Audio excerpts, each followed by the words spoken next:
Come get some.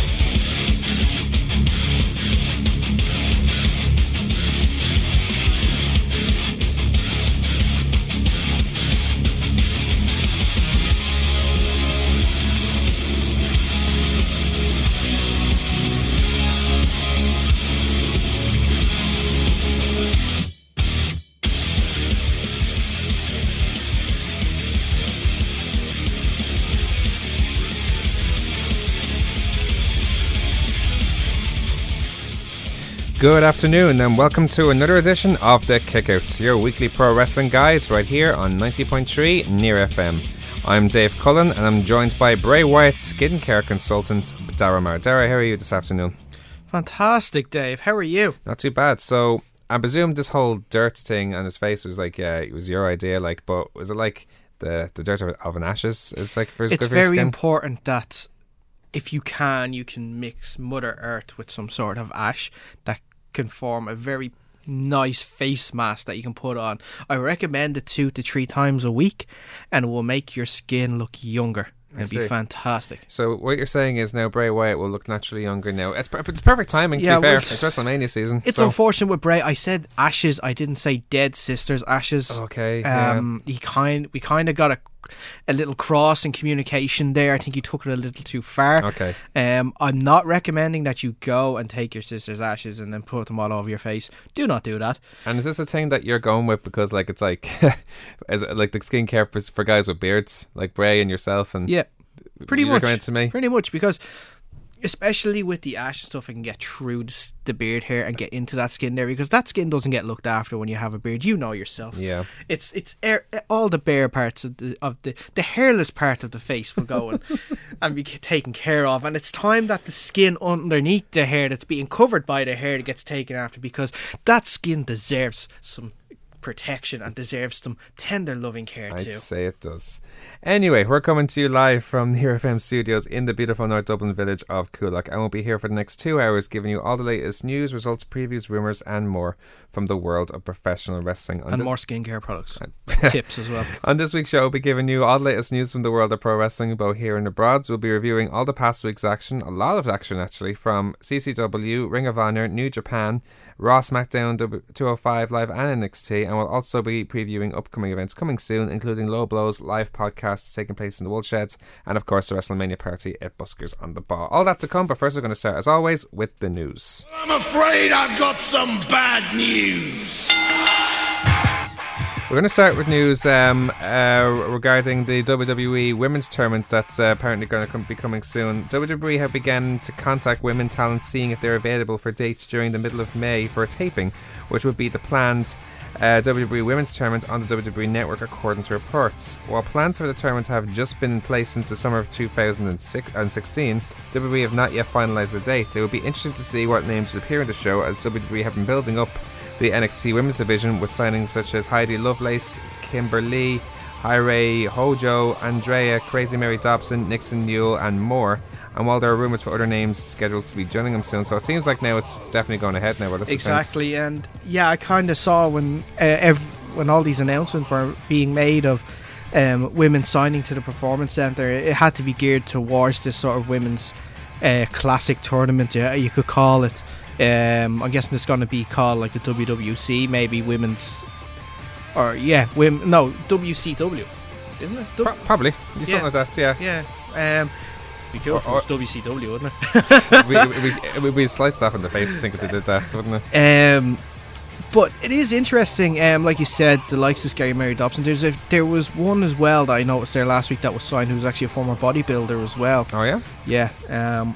The name escapes me. If I find it, I'll remember it. I seen a good few of them of the wrestlers who are signed. One of them has like, I think it was Heidi Lovelace. I think they're changing her name, or that's her name that she's been changed to. But she has like tattoos on all of her chest and stuff like that. Yeah. There was another lady who was from Brazil who was like a world judo champion. Like, I don't think her name is mentioned in this, but it wouldn't surprise me if she was involved one way or another. Exactly. So. And I wonder if it's going to be the same as how the CWC was. Like a tournament where it'd be like certain matches every week and up to like no, I'm talking about in terms of there was qualifying beforehand. Oh yeah, at indie shows. Well, that's a good point, actually. Well, if they're all getting signed to NXT, then surely they would have had the matches on by now. I guess the reason they haven't had them yet is because they haven't got a date for the tournament yet. I'm not too sure, but there was no announcements on signings like this before this Cruiserweight Classic? Not really, no. No, there was no announcements. They didn't even. Maybe a couple of them, but like they didn't announce Rich Swann or Cedric Alexander or anyone who's doing it, or Noam Dar or Jack Haller. Any of those guys are just going to be in announced after it. Yes, so it is interesting. I'm all for it. I can't wait to see something like this. Yeah, it should be interesting. And again, it's a huge step for women's wrestling. Like, you know, especially like International Women's Day was just gone by, and stuff like this is a huge step. Like it shows how it's not just the ladies from like Charlotte. Like they're all the next level now, but now it's the next level right behind them. Like who's going to be the guys to rival them in the future? Like, you know, and who knows? There could be some awesome matches, main event worthy matches in the future. Like for women's coming up for sure. Now, moving on, you have a story about Luke Harper this week. I do. In an interview with Fox Sports, WWE Smackdown Live superstar Luke Harper discussed being part of how the Wyatt family was actually frustrating for him, which is actually quite interesting. He goes on to he says that it's incredibly frustrating. There were times in my career where I felt like I was serving several different masters, and for me that wasn't beneficial. It was to a point, but then I really didn't realise what was out there until these last couple of weeks. The 2014 run was a bit of a tease. I was still, I guess, not fully developed as a WWE superstar at that point, and I feel like I'm completely developed now. The last 6 or 7 weeks away from the family have been eye-opening. It was frustrating. Even to this day, I'll go to the airport and someone will say, "Hey, Bray Wyatt," or "Hey, Eric Rowan." They don't know who I am, and that is very frustrating because I'm part of a group. Say so. I can see what he's saying, and I think we have seen the last couple of weeks, especially the matches with AJ Styles, is that boy can wrestle. He can. He can wrestle. He can wrestle well. I'm all for him having a singles run. Interesting to see how they're going to go about it. I'm guessing it's probably they're going to save him for a rivalry after WrestleMania with Bray. Possibly. So it could be good. Whether Bray still has the title or not, then I don't know. So it remains to be seen then, because like we really, as I said, he can wrestle, and we're seeing a glimpse of it. As he says, he does seem to be like the type now who wants to branch off on his own now and do his own thing, and he has the skill and he has the character to do that. It's very interesting that they would shout out, "Hey, Eric Rowan" to him. I just don't get that. I can understand how you can get Bray and Luke mixed up, but like, you know, same colour hair stuff. Eric has no hair. And he has a ginger beard. And much bushier ginger beard as well. Yeah, it makes no sense. Like, I don't know. Like, that's a troll. You'd seriously think they'd be doing that just to taunt the man, wouldn't you? Yeah. So, but I feel sorry for him generally over that. Like, so. Yeah, but from one man who can wrestle very well in the ring, to another one, you have some news about Rusev. That's very true. According to resources, WWE superstar Rusev may be off WWE TV for a while and could miss WrestleMania 33 in 3 weeks. Although the exact reason for the time off has not been confirmed of this writing, the Big Show reportedly said on Twitter that Rusev is set to undergo shoulder surgery. He's also said that the reason for their match at the WWE Fastlane pay-per-view, he said that was the reason that their match at the Fastlane pay-per-view went the way it did. As of now, there's no word of how long Rusev is out of action, but if he does have shoulder surgery, he'll definitely not be at WrestleMania 33. And, you know, it's kind of strange with Rusev because, like, supposedly this whole haircut he has wasn't actually supposed to be. He wasn't supposed to have that or anything like that. So it's not a character change, at least from what we understand. But it's just like it's kind of a scratcher now. Like, we know he's injured, but like I'm still scratching my head about what's next for him. Like, you know. I know. Like we mentioned a few weeks about it, Raw is not really helping. A move to Smackdown could be the better option. Yeah. He could have a run at the title then, especially if there's a face champion. Absolutely. Maybe. Like, I am upset the fact that Rusev's not going to be taking part in WrestleMania this year by the looks of it. Yeah, he probably would have been in the Battle Royale. That's the thing. Like, maybe it's a good thing that he's not in it, because he doesn't have that sort of high profile match now. Like, and he's been a high profile in a lot of high profile matches. Certainly, like, it was John Cena at WrestleMania 31. What was he last year? Last year wasn't high profile. Last year he was the cannon fodder for the Legends doing their little spot. Oh yes, I remember that. Yes. Oh yeah. No, he was in. He was in a 6-man tag against the New Day. It was him with the and League of Nations. That's the same. Yeah, League of Nations, and yeah, he was. It was him, Austin, and Austin. Austin Foley and Michaels. I'm slow today. Yeah. It's Party Days weekends. What do you expect? You're allowed. I'll let you off with it. But no, you're right. So maybe like it's a good time for him. Like for all we know, this could be the best thing that ever happened to him. It could be a chance for him to reinvent himself. There's some rumors coming back suggesting he could come back as a face and without Lana, because there's also suggestions that she could be gone to NXT now to work in the wrestling. So that's not the worst idea in the world. It's not the worst idea in the world. At all. He does have that sort of face tendencies. He's adding a lot of comedy into his character now. A bit, yeah. I've noticed that. Which works. It does work. It does work. And the little petty childish stuff, despite the fact that I didn't like the whole Jinder Mahal Rusev thing in general, the little children comedy segments were actually quite funny. Yeah, no, I was for them. Like it's kind of like a big brother small brother sort of thing. Like, you know, no, you did this wrong. No, but it's like it's typical childish play. Like, you know. Yeah. Anyway, like it seems like there's a lot of injuries going on with WWE. You have news over another one with Cedric Alexander. Yeah, another transition. Oh, the transitions are seamless today, aren't they? Whack. According to reports from ProWrestlingSheet.com, WWE 205 Live superstar Cedric Alexander recently suffered an injury on his right knee and will miss 3 to 5 months of in-ring action.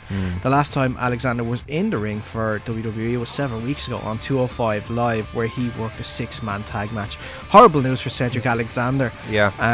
He's going to miss a quite crucial time, I think, in 205 Live. Short life at the moment. It's a horrible time as obviously get injured. It's like going to WrestleMania, because for all we know, he could have been the difference of the Cruiserweight title match being a ladder match as opposed to Aries and Neville. It's in debates. I wouldn't think it's that much, because there are others there that you could put into it. He has the talent to give that X factor those particular spots. Like, could have given it to Mustafa Ali. It's very true. But it's a hard way of writing him into the storyline. Yeah, but like you have to, like when you can see, I wouldn't compare the athleticism of Mustafa Ali to Cedric Alexander. No, is this why they're adding in Rich Swann at the moment in this whole Alicia Fox storyline? Possibly. Actually makes a lot of sense when you think about it. But then again, I think they're going. There's no race problem in WWE now. But just substitute Rich Swann in for Cedric Alexander. Come on. No, but the story with Cedric is gone now. It's nothing to do. Like, it'd be kind of strange that Cedric Alexander be sending her flowers and chocolates now after he broke up. Wants nothing to do with her. No, it makes more sense. I guess so. Yeah, but maybe like you want what you can't have, sort of thing. Yeah, but you'd think then that Alicia Fox would go back straight away, knowing that it's Cedric Alexander, because he fell for her. She fell for him big time. But she just loves the way Noam Dar says Fox. She didn't to start. Like, who wouldn't? Like, suppose. But no, anyway, we'll move on. Yeah. And you actually have some news on an indie, darling. This is a really strange story this week. Shido Comics have sent out a press release on Monday revealing that they're working on a once-off comic on indie wrestler Joey Ryan.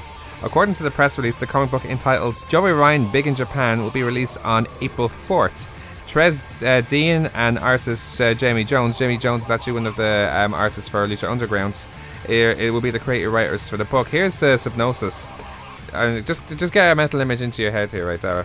I'll close my eyes. Joey Ryan, it was pro wrestling's king of sleaze until 5 years ago when a match gone wrong left his tag team partner crippled and one of his opponents dead.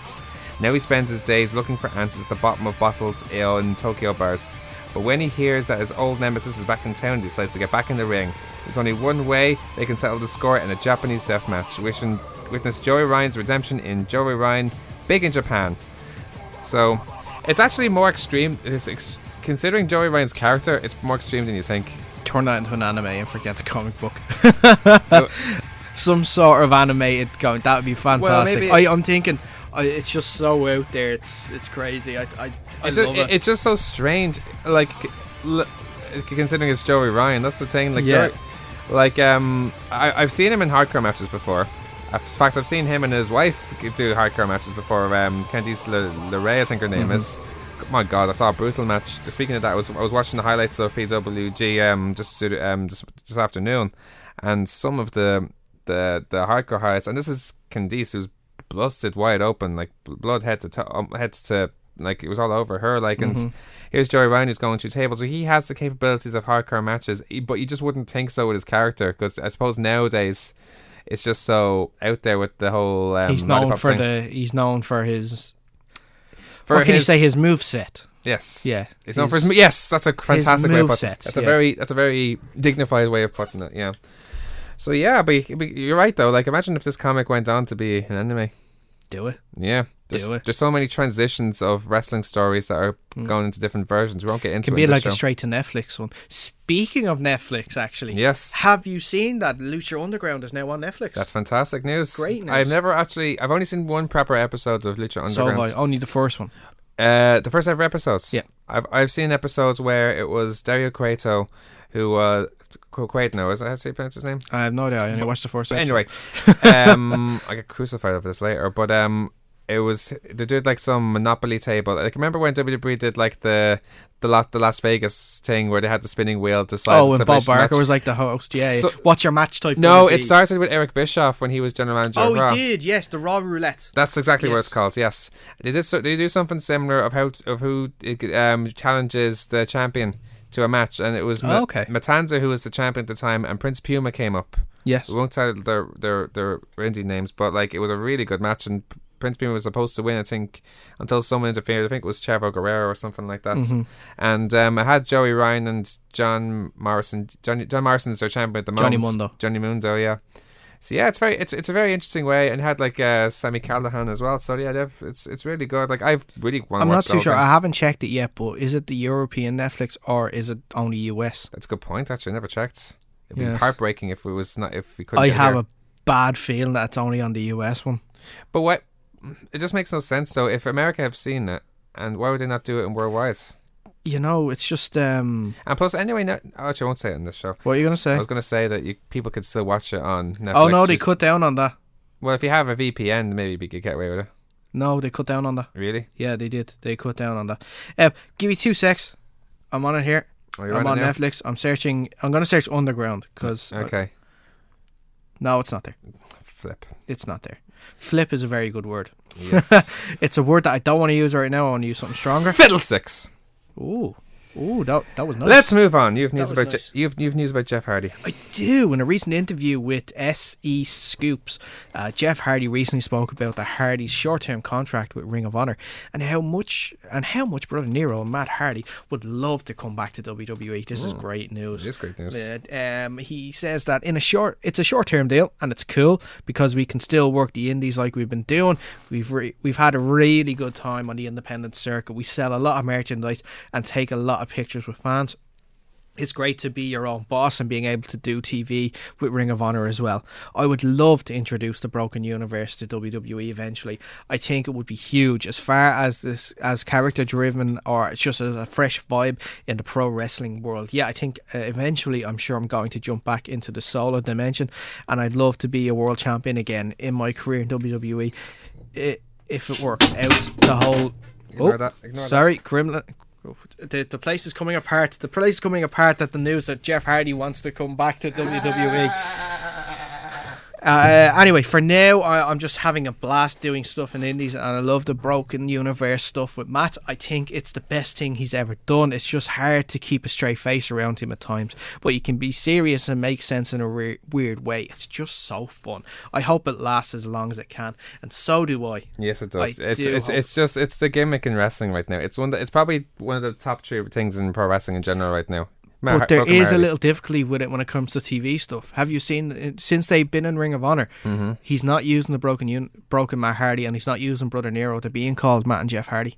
Well, that's because I think they're still trying to sort out With stuff with TNA. Yeah, we talked about that last week. We're just trying to take off the trademark his name so they Hashtag can. F that L. Yeah, yeah. But listen, they can still. Do you think it matters if they're called Matt Hardy or Brother Nero? It depends. Or Broken Matt Hardy or Brother Nero? I think it works if it's. I don't know. See does the thing mean, because we haven't seen it either? They haven't been using the Broken Universe in Ring of Honor either. So does the gimmick also come into play with the names? Possibly. So if they can't use the Broken Matt Hardy or the Broken Brother Nero, or not Broken Brother Nero, just Brother Nero, does that mean that they can't use their gimmicks either? So if that's the case, I think that's why WWE haven't signed them yet, because they haven't cleared this yet. Yeah. Yeah, I think that's it. Like, and well, the fact is, like, there's still surely there'd be some sort of thing that would have stopped them from competing in Ring of Honor if they didn't. Obviously, probably the name is a compromise. But see, that's the thing. They've names, and they've never made any notion to the previous one. The crowd have. The crowd have been saying delete and obsolete and everything like that. But that's different though, because that's their catchphrases. That's different. That is true. But they haven't made any mention of the Broken Universe or anything like that either. Yeah, they're being and he can't change his hair because that's his hair too. So they're being very clever how they're pursuing it so far. It'll be very interesting to see if they go to WWE. I was asking this to Low Blows in their last podcast, and they were going and asked them if Broken Matt Hardy went to WWE, what would he call all his fellow wrestlers? Like, and some of the responses back from Aaron and Rick were really funny. Like, they called what was it? I think it was the man with the lists, I think, for Chris Jericho, or the man who can't be seen for John Cena. That was my favourite ones. Or the KO man for Kevin Owens, I think it was. The KO man. That's good. That could be okay. Can you think of one on the fly? On the fly? They said the Day of New, didn't they? Yeah, they said the Day of New. I said Joe of Samoa when giving them an example. Joe of Samoa. Interesting. But that's an easy one. So. Yes. I don't know. See, it's tough, isn't it? Yes. I don't know. The kicker of lass. The kicker of lass. Yeah, Becky Lynch. The kicker of lasses. Yeah, the kicker of lasses. Yeah, Becky Lynch. The kicker of Irish lasses. There you go. No, the Irish kicker of lasses. Yeah.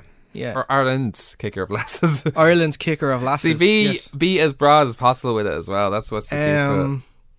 Any ones other than that, and coming to my mind straight away. They said, I got another one. They called not Charlotte Bailey the hugger of children. oh, the one who is phenomenal. Oh, yes, simple one. The one who is phenomenal. That's a pretty straightforward one. Now we have just one more bit of news, isn't it? That just came in, isn't it? Yes, breaking piece of news on Thursday evening. Oh yes. And we all know that Kurt Angle is being inducted into the Hall of Fame, but it was announced who is going to induct him, and is the man who cannot be seen. John Cena will be the man to induct Kurt Angle into the Hall of Fame on the Friday before WrestleMania. Now, you know what's interesting about that? It's like you wouldn't think straight away that John Cena would induct Kurt Angle, but then when you think about it, it makes sense. Yeah, because they've had their rivalries in WWE. Like when John Cena had his first run as the title, Kurt Angle was one of his main rivals. John Cena's first match against Kurt Angle, television. Yeah, so they go more way back than you think. They had rap battles. That's very true, actually. I forgot about that. When they likes to kick it freestyle, as well as his Greco-Roman style and stuff like that. So yeah, it'd be interesting. Instinctively, I would have thought someone like even Triple H. Like, who else would you say if it wasn't John Cena? Who would you? That's the thing. Like Triple H, maybe. Triple H, maybe. Yeah. Edge, maybe. Really, Edge? They had their time. They did, yeah, but probably the same amount of time as Cena. Yeah. I don't know. Charlie Haas and Shelton Benjamin. Possibly. Paul Heyman. Even Paul Heyman. Paul Heyman could do it. Imagine Stephanie McMahon. No, John Cena's a perfect idea. John Cena is a perfect idea. Yeah, it's John Cena, I think, is the best one to do. Yeah. Anyway, that's our news for this week. Now we're going to continue on with our results of the week. Oh my God. And we're going to start off by talking about Celtic Championship Wrestling, which took place in Cork. I love this theme song. It's a good theme song. Absolutely love this theme song. Good. And so it was CCW Pain Spotting, which took place in the Keno in Cork. Their last ever show in the Keno. Yes. They'll be moving to number 4 Penrose Quay now in the Cork after this, which apparently I think is their training facility. Yeah, so it's the CCW Academy. It's called. Yes. Yeah, so it makes sense. It's actually makes sense when you think about that they're doing it that way. So and it can it houses more people as well. Oh really? So more ticket sales, which would be great for them as well because they do sell out. Yes, true. And you can see why, because their shows are the shows are really Pastor William Ever, who of course won the championship choice at Ladder Wars, he defeated Lou King Sharp. I remember Lou King Sharp. He was like 4 foot. So he's the type of guy who could glide on a Dorito. He was a very ripped 5'7". He said he was 5'7". Looked like 5 foot. He was only about 5'4". He was probably 4'7". Yeah. Eliza Hamilton, who's training from Main Stage Wrestling, she made her debut with Abby Mox over in Uprising, defeated Valkyrie. So that was a pretty big victory for her. Valkyrie is from the Fight Factory, who's Katie Harvey's prodigy up in Pro Wrestling Ulster. So that's a big victory for Eliza there. The Northern Irish Nightmare Tron defeated Kurt Simmons. Kurt Simmons is from Switzerland or something like that, so he's one of their up-and-comers there. Ricky Combat defeated the Scottish prodigy Lewis Garvin with a pretty cool match. Now here's where the segment started. The Establishment came into the ring and talked about how they are still the greatest tag team in the division despite losing their match to the Woods Brothers for the tag titles at Ladder Wars. But we're interrupted by the Armstrongs. Remember the Armstrongs when they were in commentary beside us? I did, yeah. Who declared that the tag team division is now Armstrong country. The Woods Brothers came to the ring. However, a video package announced that Rough Stuff, who are from Northern Ireland, will be returning to CCW and will be putting the tag team division on notice. A brawl broke out between the Woods Brothers and the Armstrong before going to the back. The Establishment then returned to the ring and said that they're only as strong as their weakest member and attacked Doc, who was the manager of who's like the third member, who's usually not in the match. It's usually Jack Weiss and and Lee Callahan. Yeah. Before Lycan joined in and put Doc to a table. So that's very interesting now. So very interesting. Yeah. So it's 4 members have now turned into 3. Now, speaking of people coming and going in alliances, here, check this one out. The Billy Bedlam and Raven Creed match against Lauren LaRue and the Omega Axel Jeffries was declared a no contest because the match originally saw Bedlam and Creed pick up the victory after Lauren LaRue turned on Jeffries. Post-match, Lauren joins Bedlam and Raven, handcuffing Omega to the ropes before Bedlam hit the referee with the one night in Bedlam. Bedlam noted that the trio are now called Therapy. However, before they talked any further, Ricky Combat came out to make the save to rescue Omega. Bedlam and Lauren left the ring, but Raven Creed slapped Ricky Combat before hitting her with a GTS. Wow. Now get that picture in your minds. Wow. But to be fair, at the moment, all I'm thinking of when I hear GTS is... did you see the video? Oh, it's amazing! When he's actually putting them to sleep. 1, 2. That is, whoever came up with that is an absolute genius. That's what I'm thinking of GTS is at the moment. Yeah, but I hope let's presume it's Hideo Itami and CM Punk's GTS. That's crazy though. It's with Ricky Combat as well. Yeah, it's a really interesting event. Like, you know, we did see when we were there for Ladder Wars that Lauren LaRue was taken by Billy and Raven. So maybe something did happen there. Obviously, yeah. They must have brainwashed her in some way or form. Moving on, in the number 1 contenders match for the CCW heavyweight title, Bingo Balance defeated Lycans. Now, Bingo Balance, who's from Dublin actually, is now the number 1 contender for a future shot at the title. In a Falls Count Anywhere match, then, this is the main event for the CCW title. Bruiser defeated Stanley the Beast Butler in what I can only imagine was I imagine it was a type of match. It's a shame we couldn't see it, but I imagine it was a type of match that was similar to Ricky Combat and Bruiser. Yeah, maybe times 2. And that, I think because I had the stip on it for Falls Count Anywhere, that's it, yeah. I wouldn't have been surprised if they teased going out onto the street. It wouldn't surprise me, but unfortunately that wasn't the last match of the evening. No. Post-match, Pastor William Ever came out and cashed in his championship choice contract, defeating Bruiser to become the new CCW heavyweight champion. Yeah. And that is the best way to close out your last show in the Kino, I think. Yeah, I think so. Like when you think about it, like you like he had that championship and the way he won it, like he took a piece off it. Now he has all the pieces like he wants from the Kino. So yeah, he took the ceiling for literally took the ceiling. He took the ceiling off when he took the briefcase itself, and now he has the title. And to be fair, it's probably right if that's the way they do it. And for someone who's as over as Pastor William Ever is, he's in probably the crowd, he's arguably. Would he be the most arguable? Do we be the most over guy there? I don't know. Bruiser was pretty close. You see, that's the thing. We were talking. I think we were talking to. I was talking to Billy Bedlam last week, and he was saying he was shocked of how over Bruiser was for that match. And we'll take credit for that. We'll take credit. He said he might have suggested it might have been something to do with us because we were probably one of 3 Dublin people that were 2 of 3 Dublin people that were there in the crowds. Yeah. And I think they just got the atmosphere. I don't know, but you can understand someone who has that appetite for alcohol can excite a drunken crowd. He wants to have a sesh with the fans. Yeah. You know, the fans are going to love someone who does that. Yeah, that's why Martina is so over in OCT. Exactly. There you go. Now let's continue on. We'll talk about now Ring of Honor. We don't think we've actually talked about a Ring of Honor event extensively on the show before, so it's a first in this case. But no, I don't think we have. But in this case, we had to make an exception because it was the 15th anniversary, and some pretty big things happened, like in pretty high quality matches. And actually, when you think about it, it's a pretty awesome promotion. The match quality is as good as, you could argue, is as good as Japan, isn't it? It was. I did enjoy the match quality, especially when it came to the likes of, especially the first match, actually, Jay White. Yeah. I've never seen him perform before, and I think it's good that I got to see him, especially because he is going to be taking part of Scrappermania. That's very true. He's going to be facing Marty Scurll.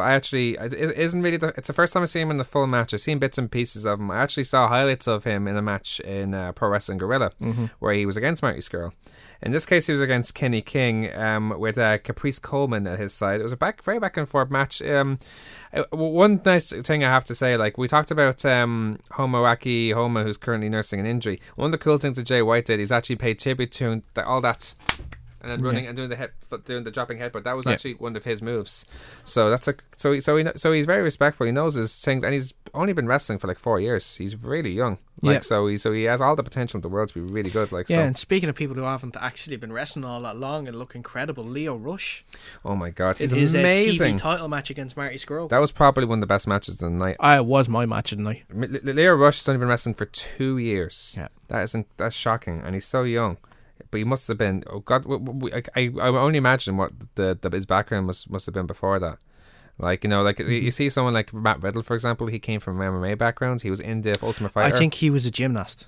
Leo was. That when you look at his physique, that actually makes a lot of sense, doesn't it? Yeah, it makes a lot of sense. Yeah. So, but he's really apparently. I've been talking to a few guys before, like through the Facebook page, who watch Ring of Honor regularly, and they're all very high on him, like saying, "God, this guy is the next best thing." Like, so yeah. But then you have Marty Scurll, who it's interesting because I was. You know how wrestling nowadays, it's a lot of the athleticism is more appreciated than most. Like, then you have the characters, but it doesn't seem like there's a lot of pantomime that's appreciated with wrestling nowadays. And it's interesting because I was listening to for me, it seems like an indie promotion that has gone not legitimate, but that has excelled and become its own promotion at this stage. Oh, it has. You know, it's the match. There doesn't seem, especially like I'll confess I haven't watched Ring of Honor party odd like little bit of video that goes on the Irish Wrestling Forum that happens to be on it, like a classic moment or something like that. But it seems as though, like, because with indie promotions you just see the match. There's none of this, I want to say, crap in between that you get with WWE, with too many ad breaks or pushing this promotion like this, like buy Snickers or buy Tap Out gear. So that's one thing I appreciate for Ring of Honor. It seems as though that it's still trying to fight against Impact for the number 2 slot in the United States. Okay. Because no one's going to touch WWE. Yeah, of course. And they know that themselves. So they're setting up something that's different to TNA. I think TNA are taking a new step, and I think they're taking the wrong step in terms of being too commercialised. So Ring of Honor, if they keep going the way they're going, they will get that number 2 slot. And more to the point as well, they're searching for their own unique talent. When you notice TNA, they get a lot of guys who used to work for WWE or used to work for WCW or used to work for ECW, and so it's fresh, but it's not fresh. Yeah, whereas it's completely brand new at Ring of Honor. Exactly, and I think the important point for Ring of Honor that makes it stand out different to Impact as well is their connection with New Japan. That's very true. Their wrestlers go over to New Japan. New Japan come over to here, not to here obviously, but to Ring of Honor. Yeah. The important thing for Ring of Honor, though, is to keep their stars. We've seen too many of them leave, like CM Punk, Daniel Bryan, Seth Rollins, Kevin Steen or Kevin Owens. But more to the point, they've still done okay without them, and they always will. They still have done okay. Like now, there is a recent one. Reports have been ongoing at the moment that Bobby Fish, his contract actually ends on the 27th of March at Ring of Honor, and he is not interested in signing a new one. There's also Adam Cole. Adam Cole, whose one ends in April supposedly. Kyle O'Reilly, who was actually left already. Who contract ended as well. So it looks, this is the important thing, like their talent that is young enough to still make it in WWE seem to be leaving. The talent that is, say, too old or that have left WWE, like we've seen it with Bully Ray coming back. We've seen it with like Christopher Daniels is not exactly going to be getting a WWE contract. No, I don't think so. Well, you never say never, but you think for his age, most unlikely. I think no, it's not going to happen. Yeah, it's not going to happen. But he's happy the way he is, and that's probably why he's never he went to WWE. Simple as that, and he doesn't seem to regret it. But as I said about there's athleticism and appreciate and characters appreciate.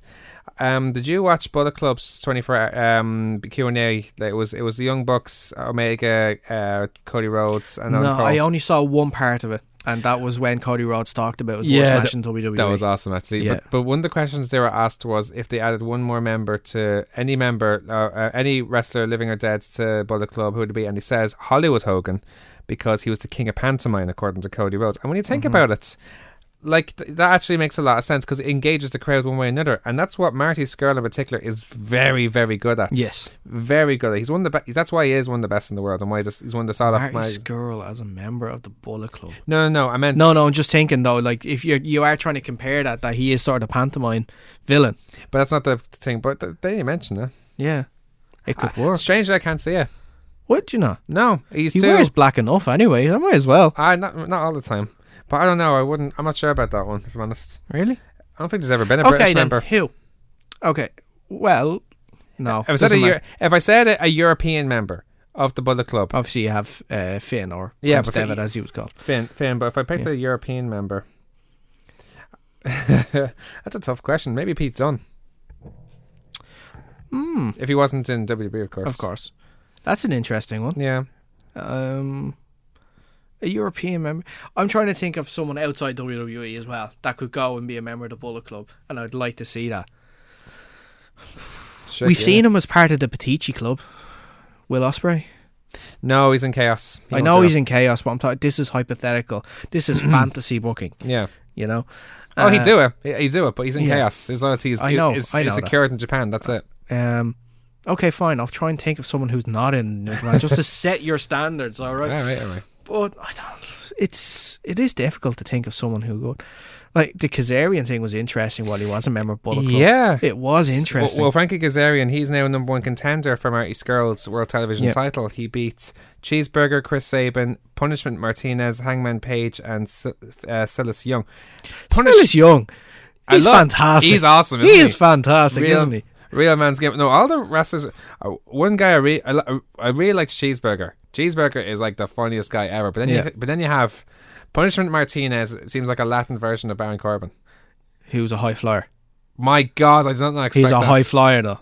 I did not expect that move. No, not at all. He's big and powerful, and he did like a big somersault off the ropes. Yes. I was so shocked when he did that.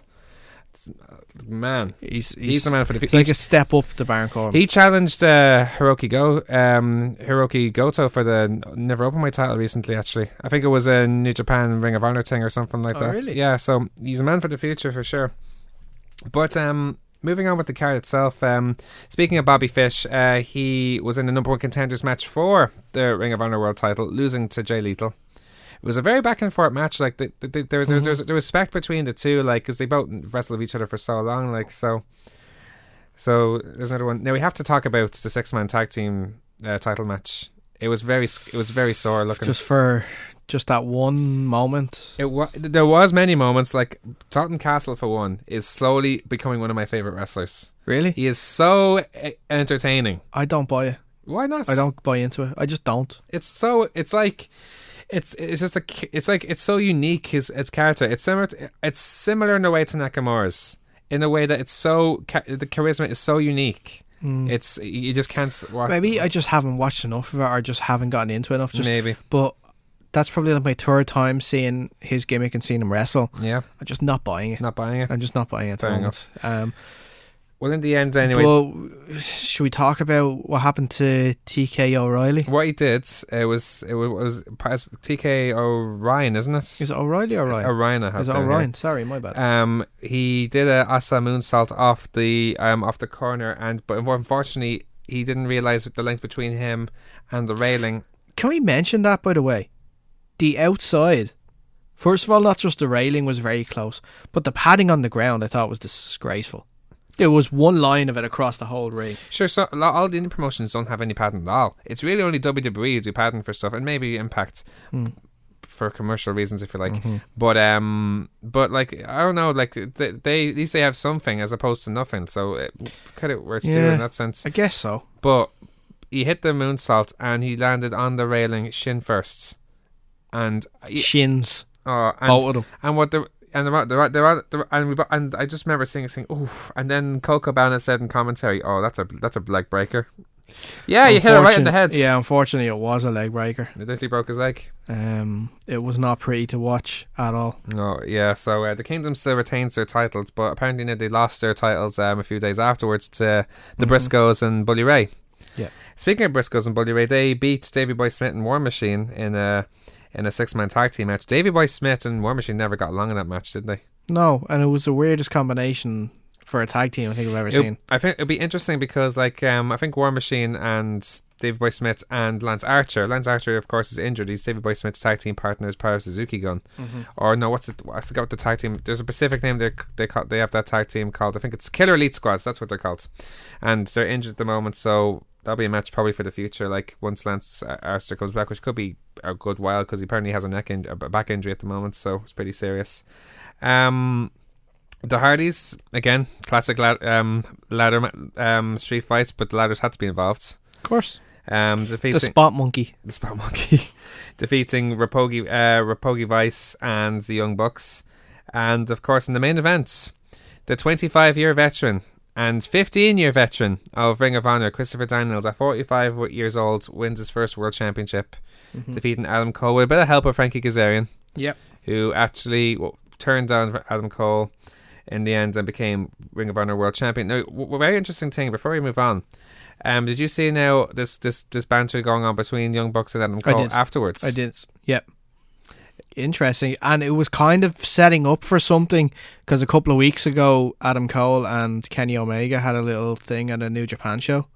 They had a little altercation, so I think they're setting up for an Adam Cole versus Kenny Omega. So that's it, and that's gonna be class. It's gonna be so good. That'll be an awesome match. But more to the point, like, it'll be interesting to see, like, if this is the end of Adam Cole and in general with the indies. Like, as you said, if he's gone to NXT, then it'll be an interesting way to see how it finishes. Anyway, let's move on now. We're going to continue on with indies, talking about the New Japan Cup that's going on at the moment.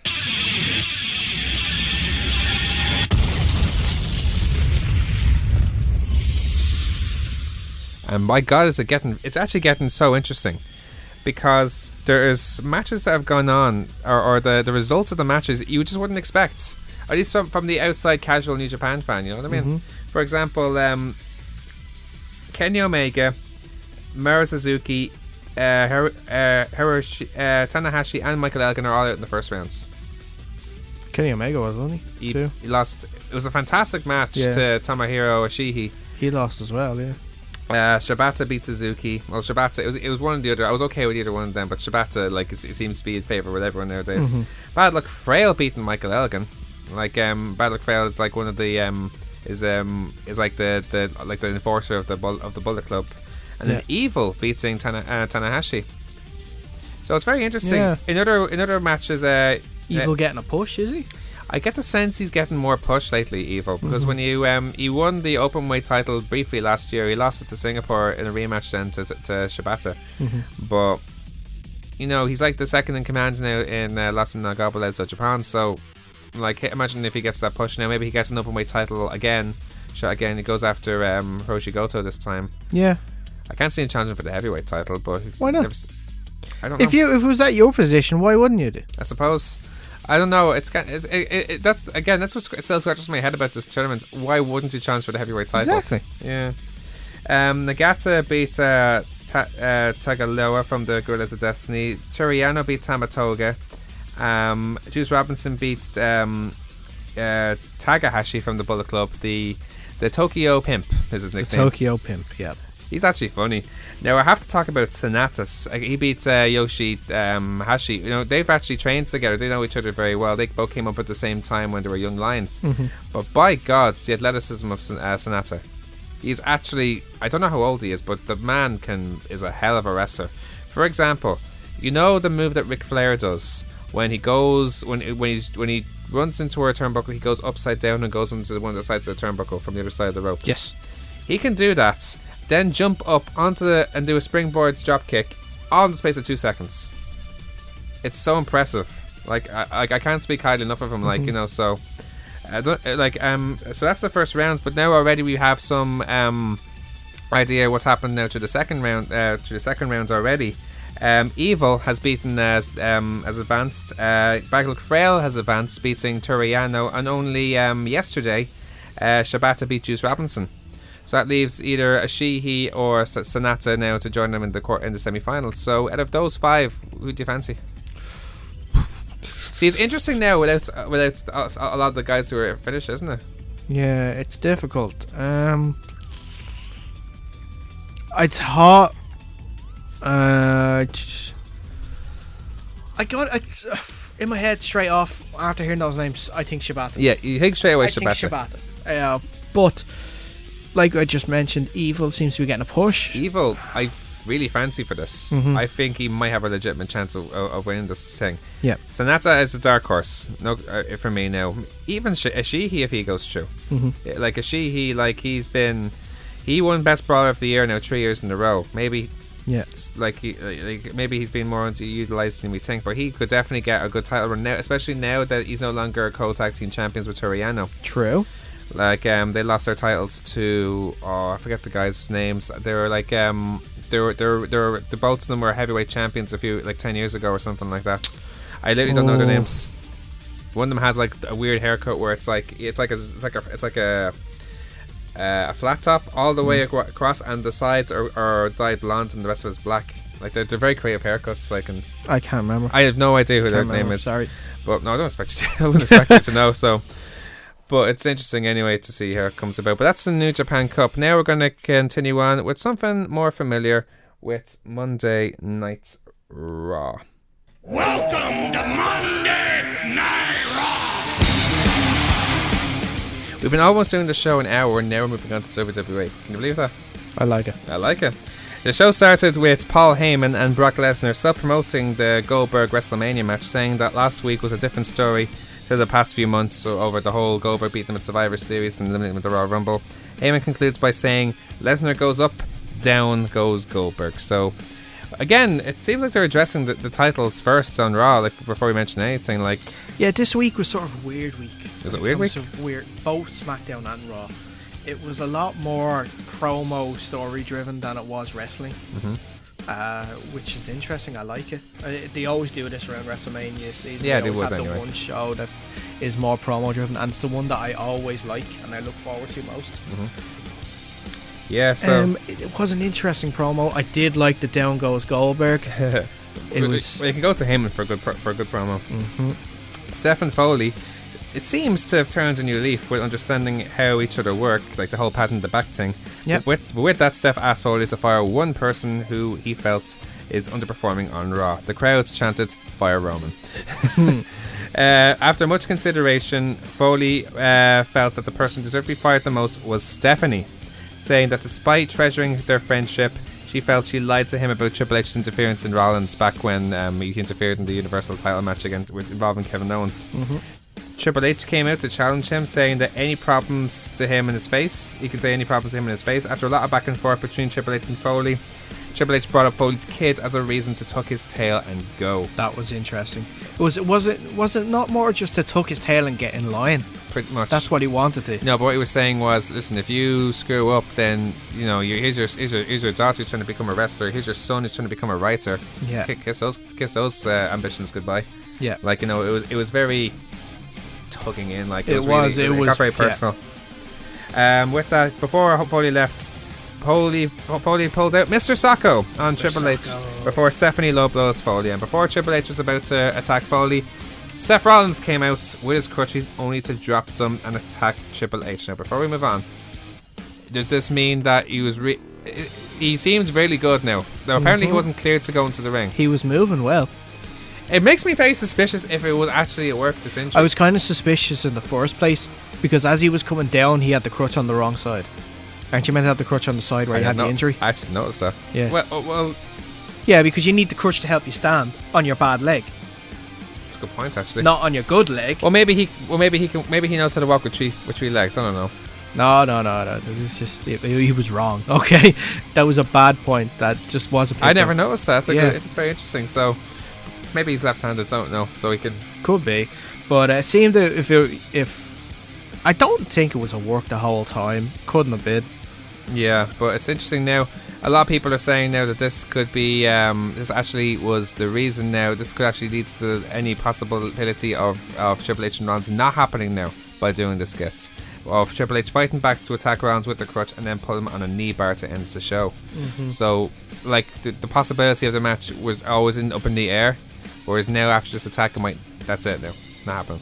I don't think that. I heard that rumor as well. They wouldn't put Rollins through that. They didn't think he was going to be able to compete for it. I think this match is going ahead. It'd be last minute. That's the thing. Like, it'd be great if it was. Yeah. I was praying during that promo, especially when Triple H came out, that Seth Rollins would turn up. First of all, before we move on, how awesome was Triple H in general? That promo in general, fantastic. He is the best. He is when he just is pure heel and pure evil. He's fantastic. I mean, a rugged man with a suit that's being evil. It's as evil as it gets. Sasha Banks beats Dana Brooke by a roll-up pin. After the match, Charlotte spoke of her disapproval of Dana Brooke before being attacked by Brooke, ending now what seems to be their association with each other. The timing of this is so weird. What does this mean for Dana Brooke? This is the thing. It's so weird. The rumours are they're going to add her and Nia Jax to make it a fatal 5-way for the title. Why? At Mania. No.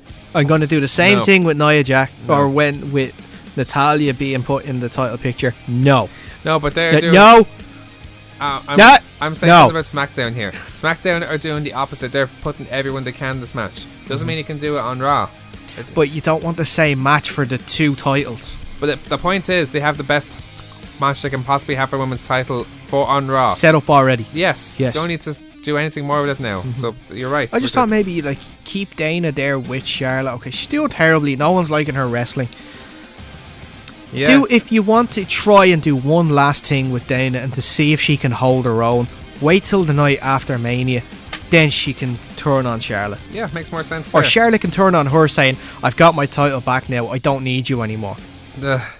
Makes more sense, yeah.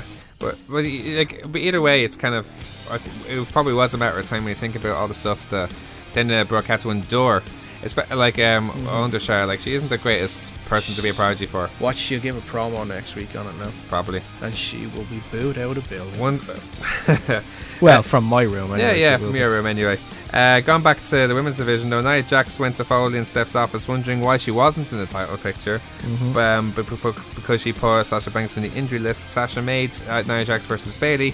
Nia got herself disqualified after breaking the referee's 5 count and continues to attack Bayley after the match. So she's making the points. She did have that look on her face as if like, I want to speak to the manager, didn't she? Yeah. In like a retail. But anyway, Kevin Owens reminded everyone about his attack on Jericho a month ago, again stating that he was never his best friend and Jericho was exactly the same. He also said that Jericho beat him as opposed to Goldberg beating him, and that the only thing left at WrestleMania will be the tears of Jericho. Cry it out, man. Later on then, it was Joe and Owens against Zayn and Jericho. Joe and Owens got disqualified due to constant double team attacks on Zayn. Owens and Joe continued to attack on Jericho on chants from the crowd, "We want Balor." By the way, we were speaking about it last week. This is their one match they can have now. No more matches with Jericho and Owens. Yes, you're right. No more. No more. Keep them apart. So all promos from here. All promos. No matches. Keep them apart. Nothing now. No physical altercations is limited to attacks. Yeah. That's it. No match types. Be interesting how they book it. Post-match, Jericho plans to expose Owens at the next by inviting him as the guest for next week's highlight reel. The real Kevin Owens. The real Kevin Owens. Kevin Owens. And the return of the list of Jericho. Yes. I was so happy when I seen this. Yep. Confusing Tom Phillips with Michael Rome, I think his name was. I think so. He finally got his name right, and it's not Tom Phillips. You know what happens to people? Should have called him intelligence. Dirtbird or something like Booker T did. You ever called him a stupid idiot, actually? That can remember, anyway. But he did call Kevin Owens a stupid idiot during the match.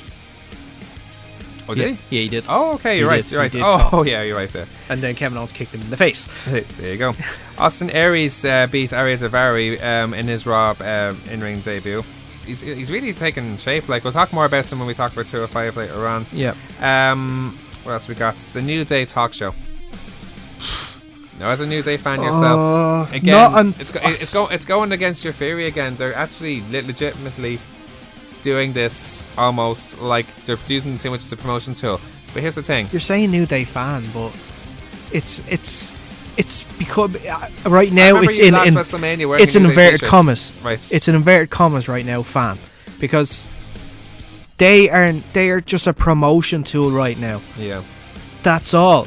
And any match that they have is just out there to appease the crowd and do like a 2-minute squash match against, which happens to be the Shining Stars all the time for some weird reason. It's a strange thing. I don't get it. And like, they had the big show on, and I know that all that was there just to set him up for his Andre the Giant Battle Royal entry, which now obviously means that there's going to definitely be no match against Shaq. Yep. Rumours are that Shaq wanted more money from WWE, and WWE didn't feel he was worth that much. Okay. Shaq, you have a chance to do something that no basketball player has ever done. Be in a match at WrestleMania. Exactly. You are well off. Why do you need more money? I'm sure you're getting paid handsomely already. If Big Show's getting paid more than you, it's because he's been doing it for 20 years. Doesn't Shaquille O'Neal do basketball analysis for ESPN or something? Probably like that? Does. He's paid by SportsCenter or something. So, every one week. of those sports stations in America. And he got well paid. Like, American basketball players get paid crazy money. Do you think how bad it is in the Premier League? Do you know that Floyd Mayweather was paid like $20 million to face the Big Show at WrestleMania? Was he? $20 million. I didn't know it was that much. Just think about that, Shaquille O'Neal. Finally, we'll just I talk. I don't think Shaquille O'Neal was offered anything near that. I'd say if it was I'd say it was probably around 5. That's what it was advertised as. It was actually publicly advertised pre-match when is the risk worth the reward, and it was $20 million. When you think about I don't think so. I think he put that figure in. I think it was part of the promo. There's no way they're going to pay Floyd Mayweather $20 million. That's his regular purse for fights. Or that's probably. But that's a fight. That's different. The boxing game is so much more different than that, because that includes pay-per-view. Well, that is pay-per-view too. That's it. Think about it. WrestleMania would draw way more than any fight he'll ever be on. That's true.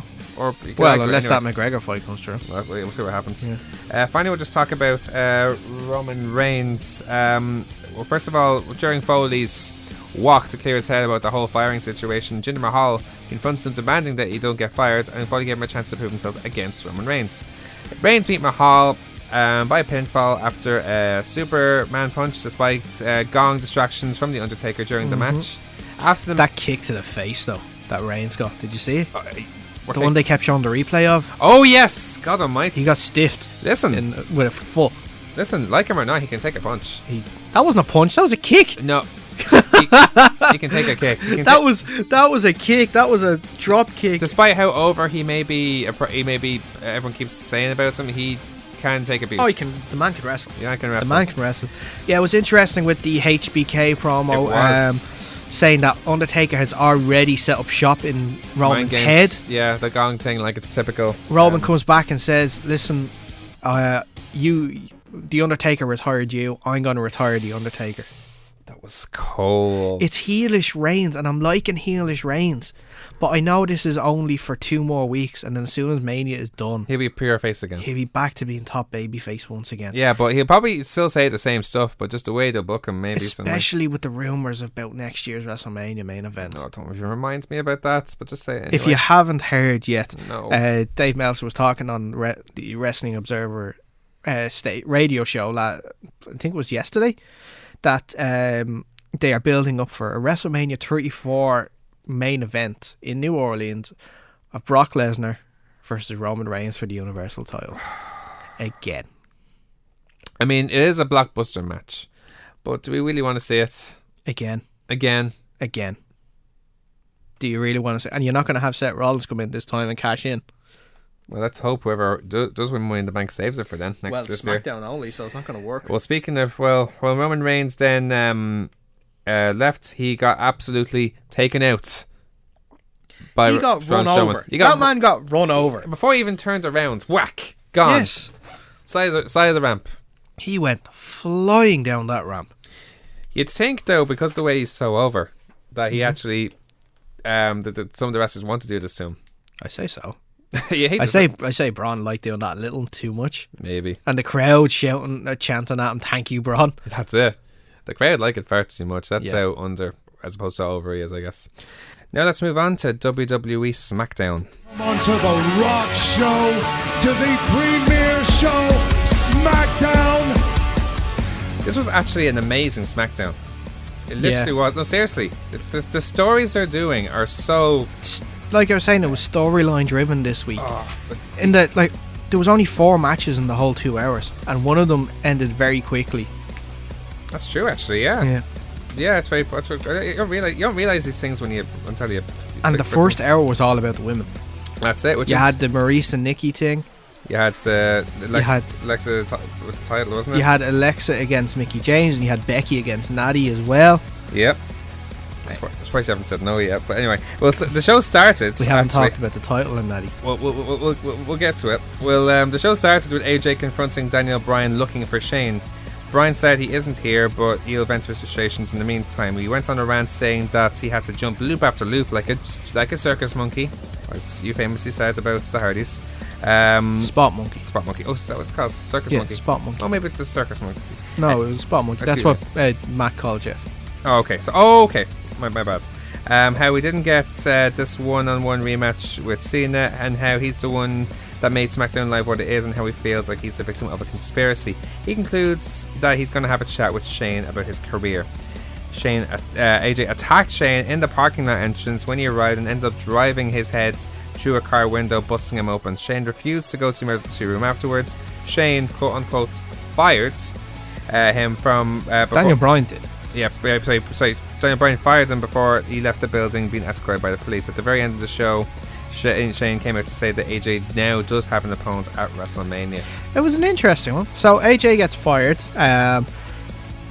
Daniel Bryan, I think, saw Raw the previous night and thought Foley has a serious problem with being the hard nose and firing someone. I'm going to show how easy it is. And then he just fires AJ, who's arguably their best wrestler. Yes, and then who will probably end up going to Raw, which might get to later on. We might get to later on. I just thought the whole thing, like, I spoke to my friend about this. Okay. After it happened. Yeah. When he gets his head put through the window. Yep. How ironic is it, by the way, there's a GoPro in it? Yeah, that's what I was going to say. There is a camera in the car. How convenient is that? How convenient is that? And he was like saying, "Oh, maybe it's a rental car and they keep the camera in there." The camera's in the back of the car. No, maybe. How's that going to work? But look, you can make an episode of Ride Along with this. And watch AJ Styles and Shane McMahon on the next episode of Ride Along. But here's how interesting. It looks like he's legitimately fired from SmackDown or legitimately fired from WWE because WWE.com have put AJ Styles in their alumni section. So you have to keep to the story. Exactly. So keep to the story. Well done. So well done. Keep to the story. Becky Lynch defeated Natalya. No. By submission. By disarmer. No. Carmella attacked both of them after the match. She said afterwards that she now has her intentions to become SmackDown Women's Champion. Can we delete Natty from the roster and put her in the how are you with Carmella now being in the picture? Like I said about how I think the match will go, or how I'd like the match to go in my fantasy booking. It's still so strange about how it's not even clear. It's still not clear. That's why I think it's going to be a gauntlet match. Probably will be. I think that's when we might see Asuka take part. That's it. I think, and we might see the likes of like returning ones. They did say SmackDown superstar, so it is difficult because I don't know if the likes of not even Naomi. I was going to say Victoria and Kelly. Yeah. Sure, talk about that. Yeah. So unless they're going to come back and they're going to be part of the SmackDown roster, then they can take part in the gauntlet match. Miz and Maurice were on Miz TV by first of all showing off their actions from the week before in the ring and on Talking Smack. They went ahead to roast Cena, Nikki and Cena. Maurice claimed of a story where she was offered a contract for Total Divas, and that when the contract was taken back by WWE, Nikki claimed that she could get her another contract because she's untouchable as John Cena's girlfriend. Cena and Nikki came out, with Nikki saying to Maurice that they were never best friends and that she's wasting people's money by protecting a pathetic man like Miz. Yeah, she called Maurice a brainless, spineless blow-up doll. Wow. That was that's all right, and that's definitely a visual. A blow-up doll. Yeah. Well, of Maurice. Well, according to what Corey Graves said during the week, apparently some people can make friends with those kind of guys. Byron Saxton would definitely make friends with that one, alright. He'd have a long-term relationship with that one. Yeah. Nikki challenged Maurice, which Miz quickly rejected. Daniel Bryan then came out very upset, wanting to punch Miz in the face for several reasons, such as not delivering on Miz TV, rubbing in that his in-crew ring is over, and imitating his moves. Bryan then proceeded to make Miz and Maurice versus Cena and Nikki for WrestleMania. Yes, the face punching extravaganza. The face punching, yes, you're right. That's what Daniel Bryan seems to call it now. And I like that more than the what is the tagline for WrestleMania this year? The Ultimate Thrill. Yes, that's it. Yeah. I prefer face punching extravaganza. Yes, a face punching extravaganza. Yes. Can someone please make a poster and get rid of that? The Ultimate Thrill Ride and put in face punching extravaganza. I'm getting on that, right? I'm getting on that right at the time. Mickie James beat Alexa Bliss by pinfall after a mick kick in a non-title match. That was a poor match. Thought so? I thought it was a poor match. Yeah, it was a poor finish as well. You could clearly see that she was setting up for that mick kick well too early. Oh, it seemed telegraphed. Yeah, it seemed like it was going to happen. I thought so anyway, watching it. The Usos beat American Alpha in a non-title match, so it leads interestingly into SmackDown. What a way to troll WWE fans. Yeah, I mean, it's the last match. It's a main event of SmackDown. American Alpha, who are compared to a wrestler who happens to be backstage in Pittsburgh, where that certain Olympic hero is from. He was backstage for it as well. Who was backstage? He was in the arena. Oh, God. Can you imagine the pop? I know. And the chants as well during the match for them screaming they want Kurt. Did they say that? We want Angle, yeah. Oh, God almighty. So unbelievable. Shall we get to the main promo then of the night then? Yes, we will. We'll talk about your clients now. My client. One of many. Oh, I say so. Yes. Randy Orton talked about how he had to become more sadistic than ever to get to Bray Wyatt by burning what he loves the most in Sister Abigail. And now he is alone, which Randy believes that Bray fears the most. He's afraid to be alone. It is interesting. Randy said this was all part of the plan, and once you gain their trust, screw them. No, Randy, that was not part of the plan. The plan still is my plan, and Eric Rowan still has to come back to whisk Bray Wyatt away. Oh yeah, he will. You know what? This whole thing actually could end exactly the way you booked it. It could actually end how I booked it. Running off with Eric Rowan. It's a high school teenage movie right now. Oh my God! Yeah, literally. And this was how long ago? This was back in October. This was months. This was October when you said this. And now it's Dave, I have March. to tell you a secret. What? I'm actually a WWE writer. You know what?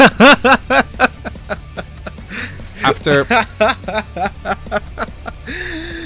But anyway, that didn't surprise me at all, to be honest with you. But anyway, thank you. He swears that he will finish the job at WrestleMania before Bray appeared on screen, saying that he's now reborn again with the powers of Sister Abigail before baptizing himself with the soil of her grave. Yeah. Now, it's odd that he rubbed the ashes all over his face.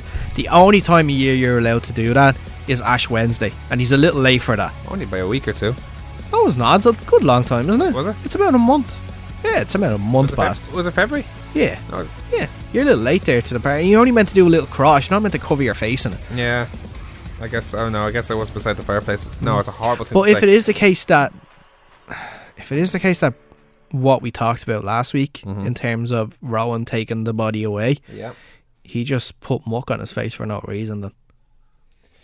Yeah, well, it'll be interesting to see. Well, that's the thing, though. If Eric Rowan even comes back, he could come in with like all by himself. Like, it'd be very. It's really. But you wouldn't. This is one. Just thinking about it, I know that somebody, Keane, wasn't it, put the question to the lads on Low Blows during the week about it. But yeah, like we spoke about it last week as well. There's no reason to put that video up in the first place without it having without a reason. Yeah. That's it. And when was that video put up again? Like July. It was the same week that the WWE imitated, the Matt and Jeff Hardy at the compound. The New Day went to the Wyatt compound. Oh, okay. Yeah. Oh, it was the same week. Okay. Because it would have been more interesting if that was the same week of when it seemed like Wyatt disowned Eric Rowan.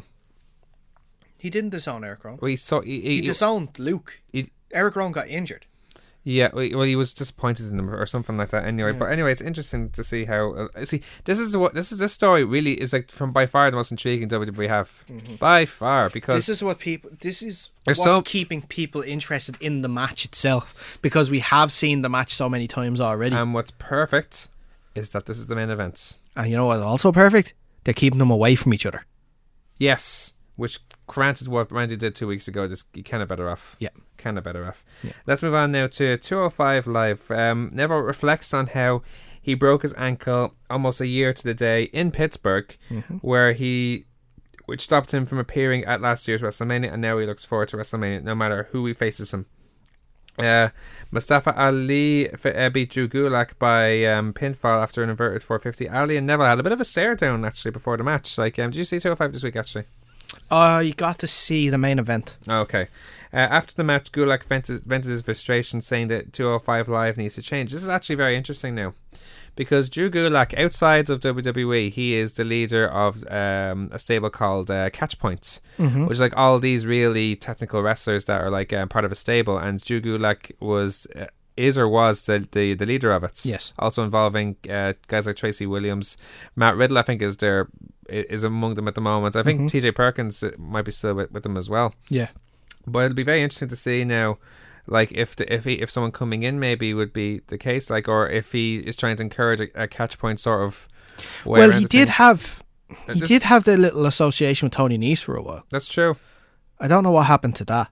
It just stopped, I guess. Yeah, just stopped out of nowhere. No, wasn't Tony Nese injured for a while or something like that? He was actually. You're right, and then he made his comeback with his nice blue pants. Oh, my blue pants. Yeah, he wore white this week. I was kind of disappointed. Yeah, so he looks like a face, but he's still a heel. Yeah. Noam Dar and Arya Daivari beat the dancing team of Witch Swan and Jack Gallagher, with Dar pinning Swan by pinfall after Insiguri kick. Fair play to Jack Gallagher, he knows how to dance actually. The delivery man returned again with a huge teddy bear for Alicia Fox this time. Yeah. And Noam Dar did not know it was coming. Like, oh, I haven't got a gift for you this time, but it's my uncharted care.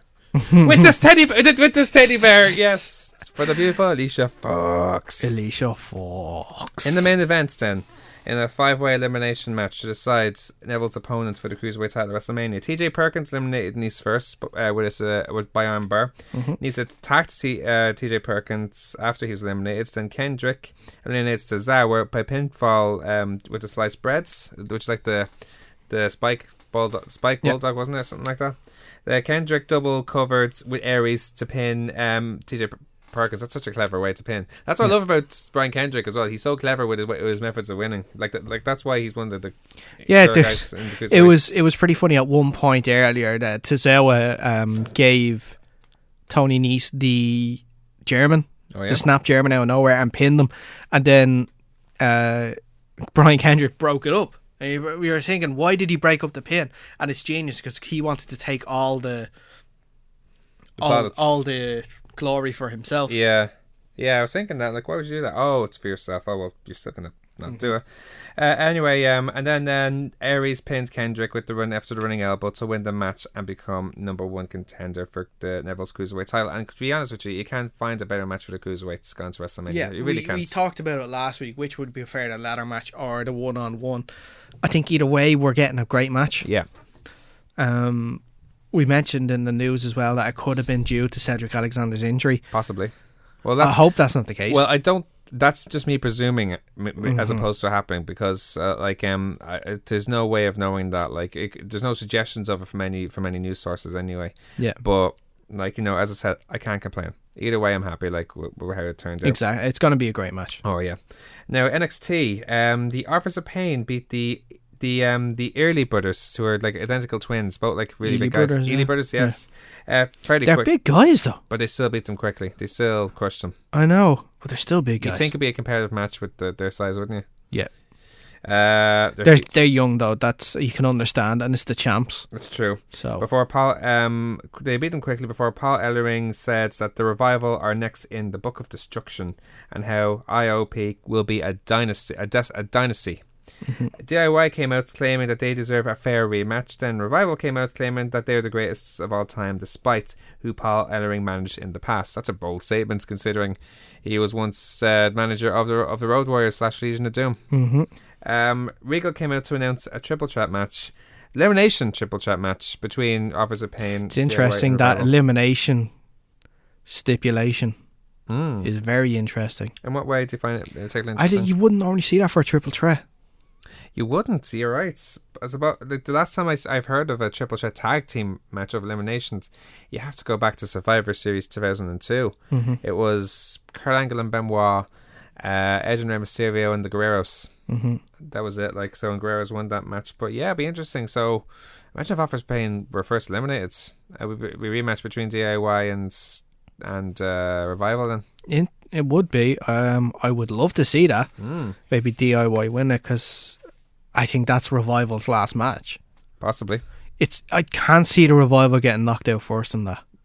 No matter what. No. It is. They are finishing that match because it is their last match. Yeah, makes sense. So whoever gets knocked out first, then the other team is going to be the winners of the title. So if DIY get knocked out first, Author of Pain, they're winning. If Author of Pain gets knocked out first, DIY are winning.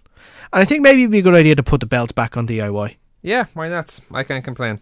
Well, speaking of teams that are young and up and coming, they seem like Heavy Machinery. You talked highly about these guys now during the last Dusty Rhodes Classic. Yeah. So they're getting a push. They had a promo this week in NXT. So did Aleister Black. He got another promo. He did. Yeah, I watched it. I got to see this one now. This was a really good one. It's awesome, isn't it? Yeah.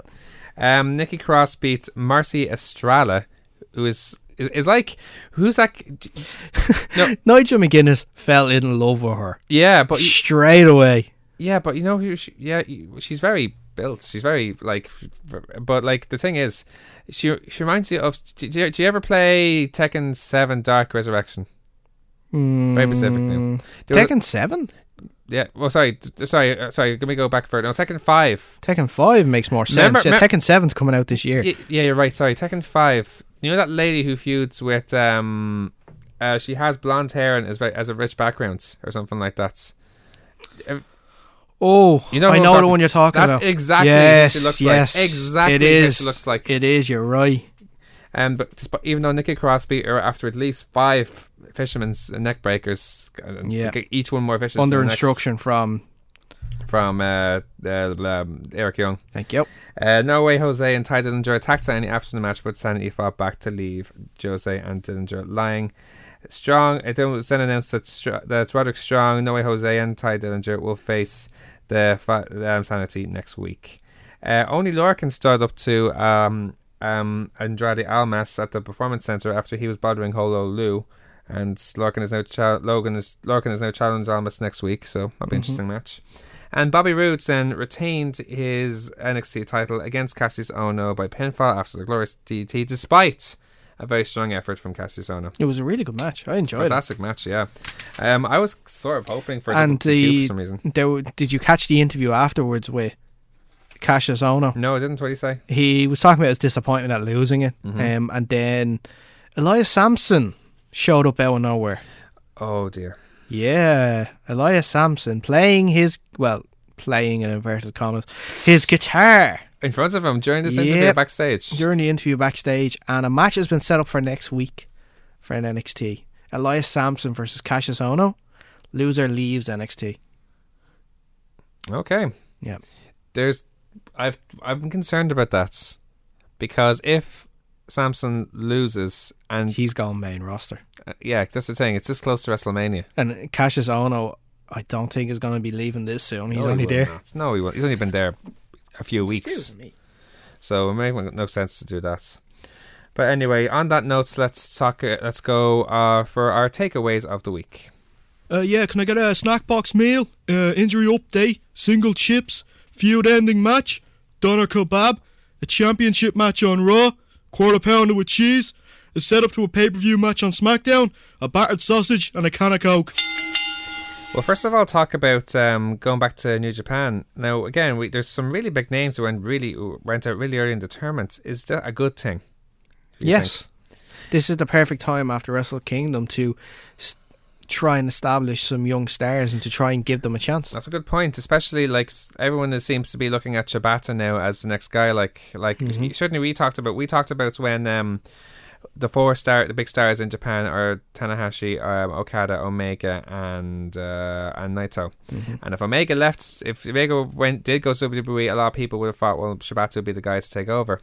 It seems like now that they're preparing that They're going to idea. make a top 5 instead of a top 4 now. Yeah, possibly. It seems like the way to go now, because before it was Okada, Tanahashi, AJ, Nakamura the year before that. So Yeah, and they have their contingencies in place. yeah, New Japan, so they're setting up these stars now because they probably know Omega's leaving. yeah, that's it. So it probably makes a lot of sense. Now, this whole thing now with Mick Foley. Yeah, So what next for him now? gone. Yeah, but when? I said the night after Mania, and I'm sticking to that. Yeah, but it's kind of strange how this angle's coming across now. Like what? Like is it going to be like? He's going to be the little. So what? He's going to be the scared dog for the next while. He's going to do exactly what they say, out of fear for his family, and I think on the night of WrestleMania, or it could be the night after WrestleMania, he's going to do something, and then he's going to lose his job. It's strange though how he would go about that after what he did to Triple H though, He could. or apologise for it or something like that maybe. See, I tell you what, this is not going to happen, so I'm going to put it in as my fantasy booking of the week. So how about we get the music lined up and I'll let you know. Bear with me. So you want your fantasy book in the week? Yeah. Here we go then. Let me ask you, do you think that's good for business? Yes, Triple H, I think this will be good for business. Go. So, my fantasy booking for the week, it's not going to happen because of Mick Foley. Yeah. Because of what's going to happen. But what if Mick Foley was a contingency plan if Seth Rollins couldn't make it A contingency plan if Seth Rollins doesn't make it. to WrestleMania? That's actually a very good call. Oh yeah, but the thing is, would he be? No, he can't do it because his hip is FUCKED. Okay, but okay. Do you have a theory on this though? I just thought maybe, or he could do, or forget it. Forget the contingency plan. Rollins is making it to Mania. Okay. Samoa Joe comes out and tries to disrupt the match because Rollins is on the way. Foley comes out and helps Rollins. Beats Triple H. Triple H then fires Yes. Foley the night after. That's actually. I was actually going to say, what if then if it was Foley, but Foley got someone to represent him in the match, and it was Finn. It's interesting. Yeah, but I think your one makes more sense. Yeah. That's the thing. That's fantasy booking. I think in my case. That's but, fantasy / could happen. yeah. It's definitely not out of the realms of possibility. Well, as you said before, you write for these guys, so this is probably what is going to happen. So. Exactly. What do you mean I don't write for them? Like, shh. Anyway, as speaking of Triple H and Seth Rollins, have they done what had Triple H done to Seth Rollins? Could have possibly scrapped the match then between Rollins and Triple H. I think it's more that they can now take Rollins off TV for the next 2 weeks before Mania. Okay. To let him recover at home, so he doesn't have to travel anywhere. Maybe. So then he can be ready for Mania. That's a possibility. All right. Now, I don't think you want to talk about this one, but what will Dana Brooke splitting from Charlotte mean for the women's title picture? Certainly from Charlotte's point of view. I just thought it was weird. I just thought it's better. It would have been better to do it after Mania, whether or not Charlotte has the title. It's a chance to at least have a storyline there. That's something different. Yeah. Granted, we don't like the way Dana Brooke wrestles, and we find her irritating 99.9% of the time. Okay. But it is different. And maybe different could have been good for her instead of the same thing. If it was the night after Mania, you could, like I said, if Charlotte has the title, attacks Dana, I don't need you anymore. Yeah. If it's the night after Mania and she doesn't have the title, attacks Dana, it's all your fault. Yeah. Or Dana could say, I'm done being the whipping girl of you now. It's just, it doesn't work. And there are the rumours that they're going to add her into the title match. No. Do not do that. No, as we said, it's a perfectly good match. At most, and I still don't want to see this happen because I just want a legitimate, like, perfect triple threat match to happen. Yeah, makes at sense. most, you have Dana Brooke come down and interfere and cost Charlotte the title. At most. And Nia Jax could do the exact same thing, maybe. No, too many people involved. That's too many people involved. What can we expect from Jericho's highlight reel with Owens next week? I can't wait. That should be really interesting. I can't wait. I think it's going to be, he's going to get, you know how Brian Kendrick did something with Tozawa last week where he got Brian Kendrick? Okay. What if Jericho brings out a Kevin Owens? Oh my God, you're actually right. He brings out like a child version of him or something like that. That's actually... Yeah. If this happens, man, I'm actually seriously will think you're writing for the WWE. Seriously, that's too good of an idea. But is the WWE? Will they do it twice in the same month? Well, it's on different circumstances when you think about it. Like, you know, and sure, if it's a good idea that it was tried in 205 Live, sure, why not try it on Raw then? The whole AJ thing now, like the whole idea of him being fired, like, do you think that is confusing or a good thing for this whole storyline going up against Shane? It's clearly setting up for him to move to Raw. You think so? I think so. It's strange how they're putting him under alumni though, isn't it? Yeah, it's weird though. If he is fired, how can he still have a match at Mania? It is strange, isn't it? Like, but then again, I guess, so is he fired? So how can he be fired? He's fired apart from this one night in April. Right. I suppose maybe it'll be non-sanctioned then, so it'll be a street fight or something.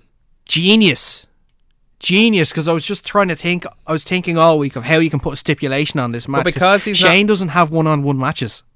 Yeah. He just doesn't have normal one-on-one matches. No, he doesn't. An unsanctioned street fight. Yeah, because AJ Styles doesn't technically wrestle for WWE. He'll not be an employee. That's it. I'm going to put in a good word with my boss at WWE, and you're going to be a writer soon. Fabulous. Well, here's one thing we can figure out: the women's SmackDown title picture. What is it? Like, what is it? Really? It's going to be a gauntlet match. It's going to be a gauntlet match. Of course, it's going to be that. It's going to be a gauntlet match. It can't be anything other than that. You know what they're going to do? They're going to use this as a tryout for a Royal Rumble. You know what? That actually is... To see if it can work. Yes, okay. That actually makes a lot of sense. Now, I don't know why they tried on Mania, the biggest show of the year. They could try it at the pay-per-view or SmackDown. But never the case, it's still something they can sink their teeth into. Yeah. Are we seeing a new side of Bray Wyatt now with this whole... First of all, like, your Skinks consultant thing, but another thing with this whole... with like, he's in the title picture now. He knows he has to take care of his skin. He's the face of SmackDown. I suppose, now. Yeah. In all seriousness, though, like, what are we seeing now from him? Like, what can we expect from him now? I don't know. I still don't know who's the face and who's the heel here. It seems like Randy's the face and Bray's the heel. Randy burnt down a place. Yeah, and he got cheered for it by the crowds. It's not my fault that the crowd like arson. I don't know. It's a crime. Or vandalism. Are they trying to do the whole, like... I see all these things with Randy. What Randy did. It's Randy being the anti-hero, and anti-heroes are infamously over. That's what I was thinking. Hell. It's the thing with Randy, and we've seen it with AJ Styles this week. They're taking things that Steve Austin did. That's it. And it got over with the crowd then, and it seems to be still getting over with the crowd now. It's the anti-hero sort of. It's how we discussed it how we've always discussed it on the show. Yeah. It's not a face, not a heel. He's in between. He's cool. He's cool. He's badass cool, man. Yeah. Simple as that. Finally, we'll just talk about, first of all, going back to Aries and Neville for WrestleMania. Again, obviously with the exception of a ladder match happening, which we now know is not going to happen, there is no better match that could happen for WrestleMania for the cruiserweights. Yeah. Bang on. Question of a Bang on. doubt. I cannot wait. This has potential to be match of the night. Match of the year. Never mind. Match of the nights. And finally, we now know that it'll be Bobby Roode defending his NXT title in a rematch against Shinsuke Nakamura. What can you see from that match? Bobby Roode win. Bobby Roode win. It seems a lot of signals are signaling. It seems to be going towards Nakamura going to the main roster, right? So it seems like that's the case. It's give him a one last match, main event. Have him have his thank you Shinsuke, or would it be thank you Nakamura? Probably just Chance. Nakamura chance. It'll probably be thank you Shinsuke. Yeah, maybe. Thank you. It works better. Probably. We'll see what happens anyway. But I think that would be before he makes his main roster debut, which would be fantastic. Which show he goes to, I don't know yet, though. Well, I know there's talk about SmackDown, but he could go to Raw. I think he would go to SmackDown as the guy almost to replace AJ if he really goes to Raw. That is true. They would need sort of that face there. That's particular. That guy who'd be the main events almost. Like we are going to have a draft though in June. True. Another one. That's very true. So we'll see what happens there. And there are rumours. Have you heard the rumours? No. Well, the rumours are that the two sort of how can I say it? The two confirmed as well as you can be drafts is going to be AJ to Raw and the New Day to SmackDown. I've heard of that as well. The New Day to SmackDown is quite interesting. I like that actually. Yeah. I actually like that. If they just become a tag team and wrestle, then it will be fantastic. Yes, it will. If they keep doing this silly ice cream and TV show gimmick thing that doesn't work, then keep it on Raw because that's where all the awful stuff can go. More to the point, it actually helps them go away from this whole commercial thing. Like it brings them back to their core in the wrestling, like which exactly. And maybe go back to being heel. Maybe I did like them when they were heels. They're so over though. I don't know. They'd be over either way, but like if they go back to criticising things and making jokes about things like that, maybe it would it would make it better for myself. I suppose we'll see what happens. It's only personal preference. Yeah, I know. Now we're going to continue on with our previews of the week. Wrestling fans, are you ready? Good old Michael. Anyway, we only have two previews this week. They're both to do with our friends from the Kickout Wrestling parties.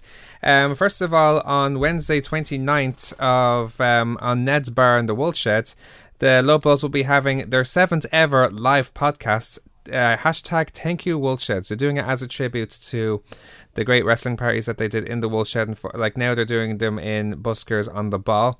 But it's free for anyone who has purchased a ticket for their WrestleMania party, including special guest over the top wrestling star Justin Shape, a good friend of the show here as well.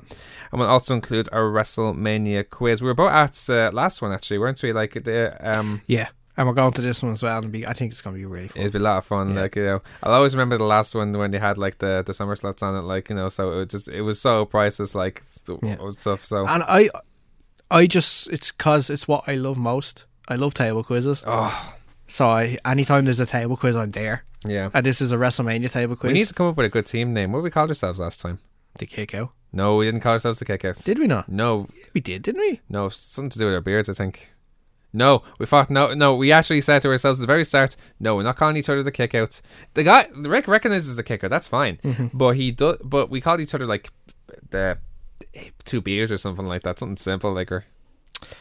Oh yeah, it was something. Yeah, we'll think of a good name. Don't worry about it. Yeah, we'll think of a good name. Anyway, gone back to the guys in Low Blows. Then WrestleMania 33 party itself will be on Sunday, April 2nd, obviously up the night of WrestleMania, on Buskers on the Bar, Temple Bar. Tickets are still available on eventbrite.ie.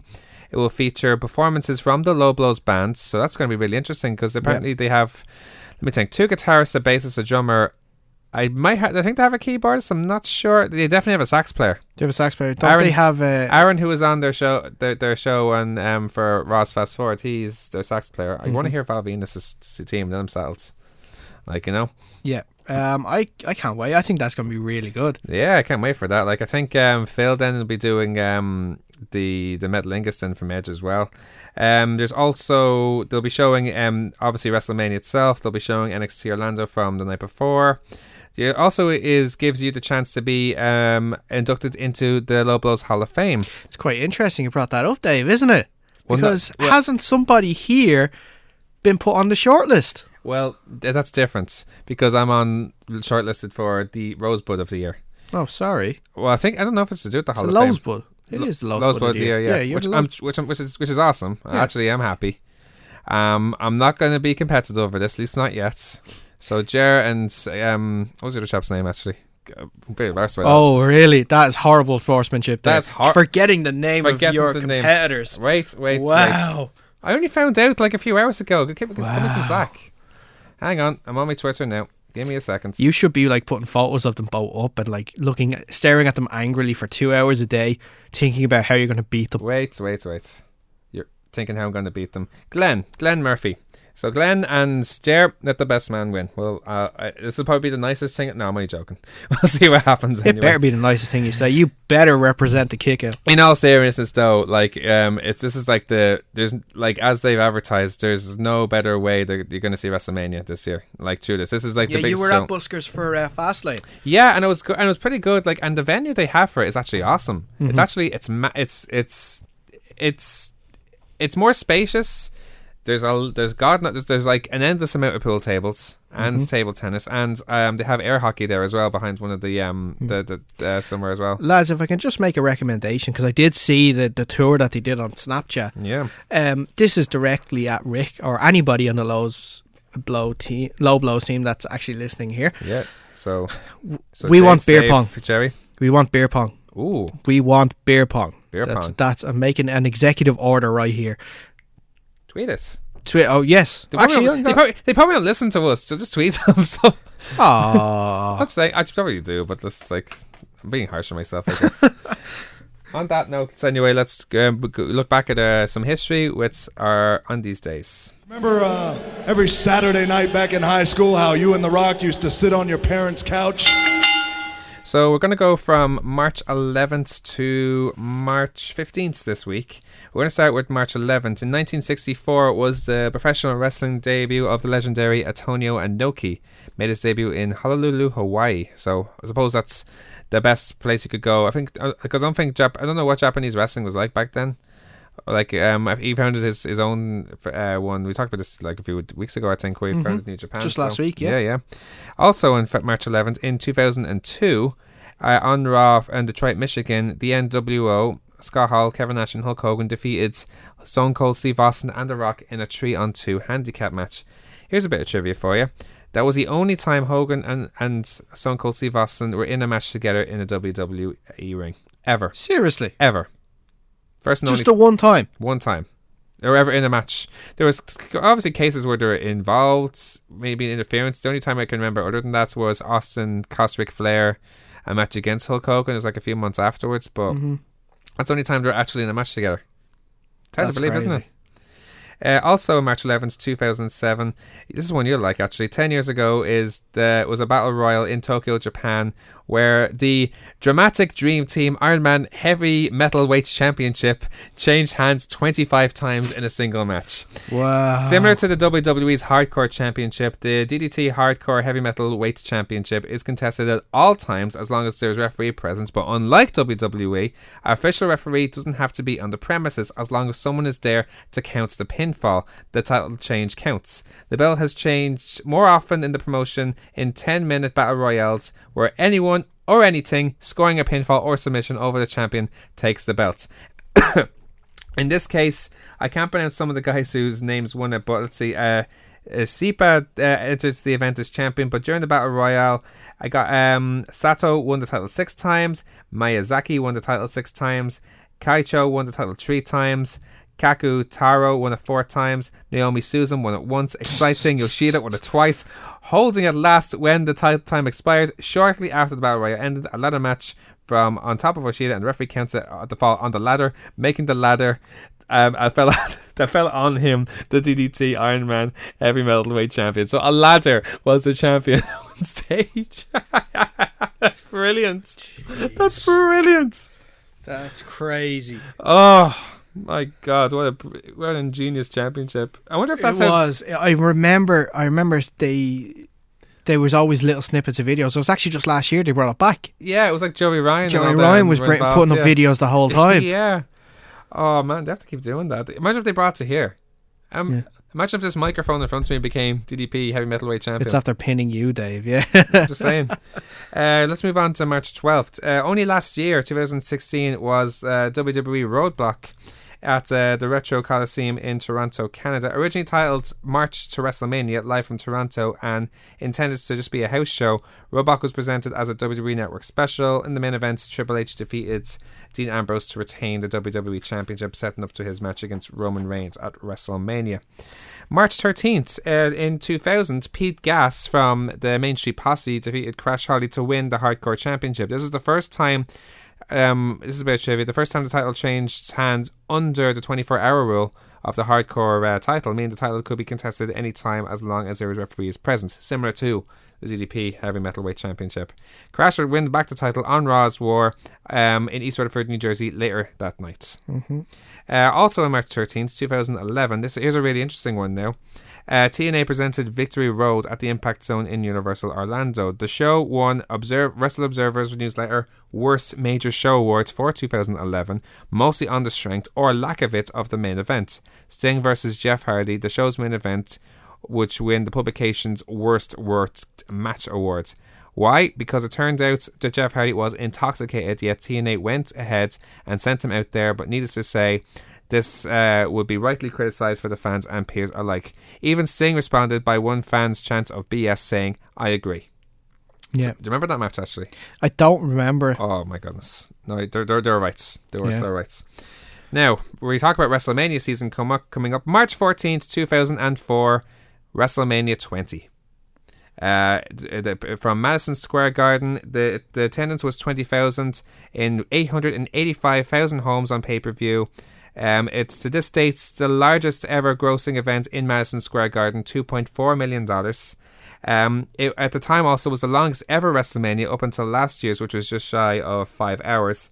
In comparison to the first WrestleMania held in the same building, which lasted only half of that. So it goes to show you the development over the last 12 years, or the last 20 years since then. Obviously, in the main event, Chris Benoit defeated Shawn Michaels and Triple H to win the World Heavyweight Championship. Here's another bit of trivia. That was the first time a WrestleMania WrestleMania ever ended with a submission win. Really? The first 19 didn't. That's interesting. Yeah, and you'd think there'd be a few in there, but no, there you go. No, there has been a few since then, obviously. Oh yeah, like Daniel Bryan. Daniel Bryan, obviously, yeah.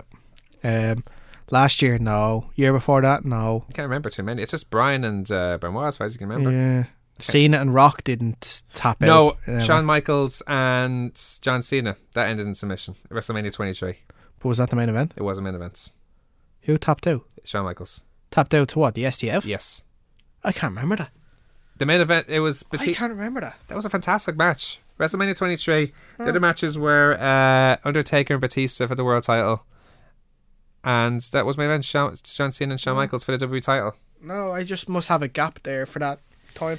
Also, March 14th, belated birthday, 75th birthday to former WWE champion, the Iron Sheik. It's Phoenix in your 75th birthday. Happy birthday, sir. March 15th, just as all we have just for March 15th, and only 2 years ago in Hiroshima, Japan, we're talking about the New Japan Cup actually, Kota Ibushi defeated Aoki Goto to win the 2015 New Japan Cup. With the win, Ibushi earned a championship match of his choosing at Invasion Attack. Did you see Kota Ibushi during the week? Yeah, I heard he was almost struck by a firework or something like that. He had the firework in his hand. He let it off and he was shooting it. It was one of those repeater ones. Oh, really? And he shot it at himself as well. Oh, and then he did a moonsault off the top of a car onto someone. Onto, well, 3 people. My God. See, he's known for being crazy. The man is crazy. The man is crazy. He's known for being crazy. That's the thing. Oh, God. We love him, but still, there's extreme after extreme. Anyway, now we can finish off our show with our yes-nos. Yes! No! Yes! No! Yes! No! We'll start off. We were talking about Bray Wyatt, and we're obviously talking about your story, which could actually happen. What about Bray? Could? It probably will. Could? No, it will happen. Sorry, Eric Rowan to return next week. Next week. It would make sense for him to return that week. Gives a little bit of time before Mania. I don't know. I have no idea what's going to happen next week. I'm guessing Bray is going to come back and do a live promo.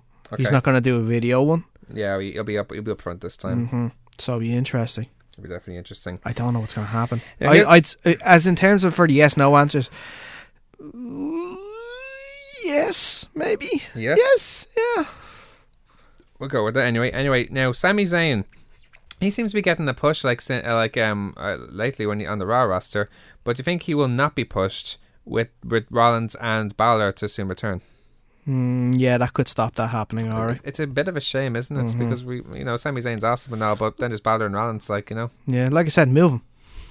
Move him to SmackDown. Move him. There's a possible draft pick there, right there.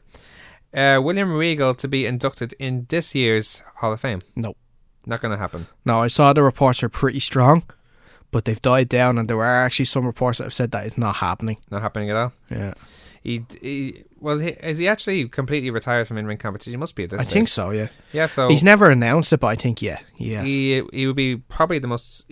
Barker Lang will be the most over guy there to be... Yeah, with the whole UK Championship and Pete Dunne and him having their little thing...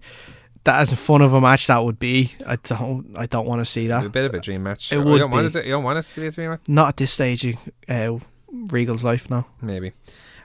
Shane originally supposed to face Brock rather than AJ at this year's WrestleMania. They set it up at SummerSlam, didn't they? Didn't they? Yeah. They did. If you think back at what happened at SummerSlam. Apparently the story goes... Well, this is more like addressing if it was a possibility or not, but apparently Brock just didn't want to do it. I don't blame him. I don't blame him. It would have been interesting though, wouldn't it? Yeah, would have been. I'm happy that he's not. Or am I happy that he isn't? I don't know. It's intriguing, isn't it? If Brock had decided to go against Shane, then would Goldberg ever have come back? See, that's another thing. Or would the Goldberg feud have continued on? He would have maybe came back at Survivor Series, but would have gone on till WrestleMania. That's a very good point. And would he have gotten the Universal title? Well, when you think about it, Brock almost influenced that even to happen, or Brock and Paul Heyman. When you think about it, because it was Paul Heyman and Brock that challenged Goldberg when that game came out, and then he said, "Well, maybe I might be." Well, it is the thing. If you're on the cover of the game, you do make a comeback. That's true, but it was probably it could have been just for a short appearance that originally planned, as opposed to going on to be Universal Champion. Speaking of Goldberg to leave WWE after WrestleMania. Yes. He's done. This is this match. He's not doing it anymore. He's done. I really hope that this match with Brock is it. Yeah, but not even that. That it's at least a match that's over 2 minutes. I'm more concerned about that. If he wrestles again, he wrestles again. At least he can do 2 minute matches and look strong. But at least make it a half decent match. How bad is that going to look? That's what I'm saying. That's realistically, that is the main event. That's closing the show. I hope not. It is. It is. Either way, whichever way that match finishes, it's closing the show. Either Brock squashes Goldberg in 2 minutes, or they have a 10-15 minute match. It is still going to close the show no matter what. There's no other space you can put them on the card. Just put them co-main events. And you can't put, say for example, Randy and Bray, you can't put that match after it. They won't do it. This is Vince. It is Vince. Unfortunately. And I don't even think Randy and Bray are going to be near. They're saying it's the main event. I wouldn't be surprised if it was during the middle of the card. Yeah, but they'll probably say... knowing Vince, the second last match of the night will be Taker and Reigns. Oh, it will worse. Be. That's actually even worse. Yeah, that's actually way worse. Oh man. I was going to say. Well, let's continue on anyway. Lana to wrestle in NXT. I'd like to see that. So yes. Yeah. Like apparently now, because Rusev now is having a surgery or recovering now, so it's a good time. And remember, this time last year she was wrestling at Mania too. Was she? She was in the match, remember? Oh yeah, you're right. She was in that big match. Yeah, she was in the 8-woman tag match, I think it was, or 6-woman. Yeah, so there you go. And this is cool as well because it encourages wrestlers to go down to NXT. Yeah. So I'm not going to name names. Wrestlers don't just come up; they go down. They can't come down. Yeah. Like we said at the start of the results. Up goes Brock, down goes Goldberg. Up goes Asuka, down goes Dana. The new we talked about this Show earlier name on. right there. What? Show name right there. Yeah, up goes Asuka, down goes Dana. That's it. We talked about this earlier on. New day to be traded to SmackDown after WrestleMania. Yeah. It'll work. I think if they are gonna make them wrestle, then yes. Makes sense. If it's just to continue their gimmick stuff, then no. Okay. And finally, Shinsuke Nakamura to be in the main roster after WrestleMania. Yes. Oh yes, always yes. Always yes. Yeah. So yeah, we'll see how the main event goes with that one. Anyway, on that note, that's all we have time for this week on the Kickouts, your weekly pro wrestling guides, right here on 90.3 Near FM. Make sure to check us out on Facebook at facebook.com/The Kickout Wrestling and on Twitter at The Kickout Live for all the latest news and content we cover today. We'll be back next week on Near FM Live to talk about all the latest developments from the world of pro wrestling, both here and abroad. But until then, I've been Dave Cullen, he's been Darren Maher, this has been The Kickouts. Thank you so much for listening and have a great St. Paddy's weekend.